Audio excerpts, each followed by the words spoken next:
I could eat this for breakfast every day. Oh man. Oh. It's like a nice warm, eggy, delicious custard.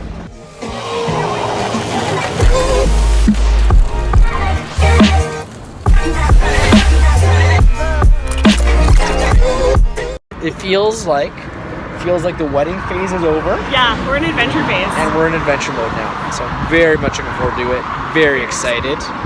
We're just about to go to Portugal, Porto, where we're going to meet up with Sarah and Shiva. That's right, for 3 days. Maybe have some dinner with my parents. And now we're just waiting for, I think, maybe the shuttle bus. I belong to you.